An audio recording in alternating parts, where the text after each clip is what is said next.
Eh oui, monsieur le ministre, c'est la dernière fois que l'on peut avoir un tel débat, aussi riche, où chacun peut s'exprimer, où chacun peut intervenir sur article. Oui, c'est la dernière fois, parce que nous avons changé le règlement de notre Assemblée, et pas avec notre accord.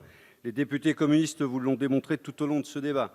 Le CETA est mauvais parce qu'il contribue à ancrer encore plus le néolibéralisme dans le monde dans lequel l'on vit, et qu'il contribue donc à détruire la planète et ses habitants. Il est mauvais pour l'environnement, il est mauvais pour l'emploi, il est mauvais pour le secteur agricole, il est mauvais pour la démocratie ou encore pour la souveraineté de nos États. Le CETA, nous n'en voulons pas et le peuple français n'en veut pas non plus. Ayez le courage de le soumettre à référendum pour voir. Au long de cette discussion, les députés communistes sont revenus sur plus d'une dizaine de risques majeurs contenus dans cet accord. Mais vous aussi, monsieur le ministre, lors de l'audition dans notre commission, vous avez dit risque, vigilance, il faut surveiller, il faut comme quoi ces risques existent bien, et nous l'avions relevé par la voix de Jean-Michel. Mais la chose la plus grave dans ce traité commercial, c'est qu'il est dynamique. C'est-à-dire qu'il a pour but d'arriver aux mêmes normes de part et d'autre de l'Atlantique pour rendre le commerce entre ces deux zones totalement libéralisé. Qui y a intérêt? Pas les peuples, en tout cas.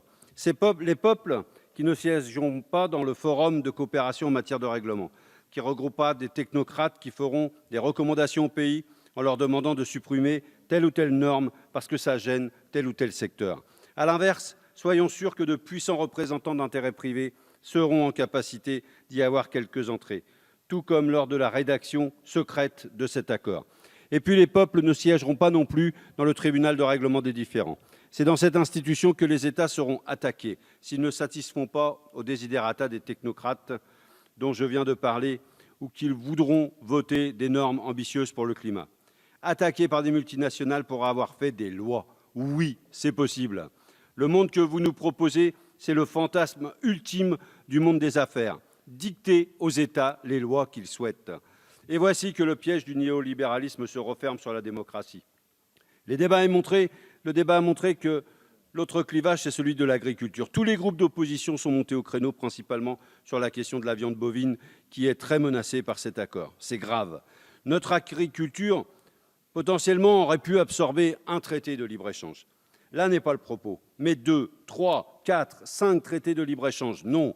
L'accumulation des traités commerciaux de l'Union européenne est dingue. La Nouvelle-Zélande, l'Australie, le Japon, le Canada, demain le Mercosur ou encore le Vietnam, ce n'est pas possible d'absorber tous ces chocs pour notre secteur agricole, déjà à la peine à cause de nombreuses différences de normes qui existent déjà au sein de l'Union européenne. Les services publics sont aussi en danger. Le CETA met en place ce que l'on appelle une liste négative, c'est-à-dire une liste qui cible ce qui n'est pas un service public, en fait, et qui consiste à ouvrir à la concurrence tous ceux qui ne figurent pas dans cette liste. Cela ne semble pas choquer sur les bancs de la majorité, mais les députés communistes, viscéralement attachés aux services publics, sont scandalisés par cette disposition. Alors que Bruxelles nous impose déjà toujours plus de libéralisation de nos services publics, comme dans le secteur des transports ou la poste, il est inconcevable que nous soyons encore soumis à une autorité non élue, qui va lister ce qui doit être libéralisé. La France s'honorerait à s'opposer à ce traité désastreux, tout comme elle a eu le courage de le faire dans le cadre du TAFTA et qui a mis un coup d'arrêt à une entrée en vigueur de ce traité. Avec audace, elle aura à ses côtés les peuples européens qui s'y opposent aussi, comme les plus de 2000 communes françaises qui s'étaient déclarées hors TAFTA, hors CETA.